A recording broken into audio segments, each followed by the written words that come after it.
दिल्ली में एक प्रोटेस्ट शुरू होता है नी पेपर लीक पर। यह प्रोटेस्ट बिल्कुल ही नॉर्मल चल रहा था, लेकिन फिर इसमें शामिल होते हैं सोनम वांगचुक। सोनम वांगचुक के शामिल होते ये प्रोटेस्ट एक अलग रुख ले लेता है। एक अलग रुख लेने की वजह ये थी कि सोनम वांगचुक हमेशा से यूथ के लिए इंस्पिरेशन रहे हैं। जैसे वो इस प्रोटेस्ट में शामिल होते हैं, उनको कुछ टैग दिया जाता है। उनमें से पहला टैग था कि उनसे कहा जाता है कि आप एक एंटी नेशनल हैं। दूसरा टैग उनको दिया जाता है और कहा जाता है कि आप चाइना के द्वारा फंड किए गए एक एजेंट है। यहाँ तक बात खत्म नहीं हुई, यहाँ तक लोगों ने उनको टेररिस्ट तक बुलाया। आप इस वीडियो को देखो। सोनम वांगचुक कौन है ये? सोनम वांगचुक कौन है? ये एक शिक्षाविद है। कोई शिक्षाविद नहीं है, ये चाइना का एजेंट है।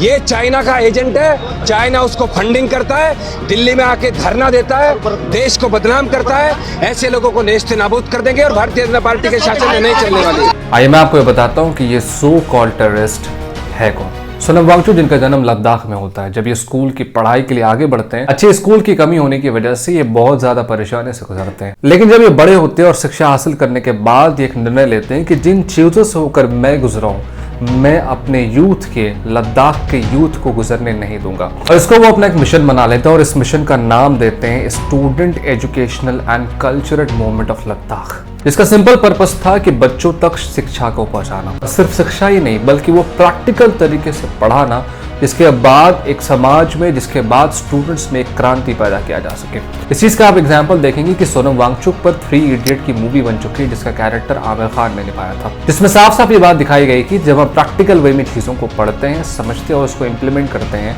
तो क्या टेक्नोलॉजिकल रेवोल्यूशन आ सकता है। इस काम के लिए सोनम वांगचुक को मैग्सेसे अवार्ड से भी सम्मानित किया जाता है। तो बस मैं आपसे एक सवाल पूछना चाहूंगा कि आप मुझे बताएं कि जिस इंसान ने अपनी पूरी जिंदगी स्टूडेंट्स के एजुकेशन के लिए लगाई हो, जब वो देखता है कि लाखों स्टूडेंट जो नीट की परीक्षा दे रहे हैं, उनके साथ मजाक किया जा रहा है, और वो इंसान उन स्टूडेंट्स के साथ वो सहानुभूति जताता है और उनके साथ उनकी लड़ाई में शामिल हो जाता है, तो क्या उन्होंने गलत किया? क्या सच में वो एक टेररिस्ट है?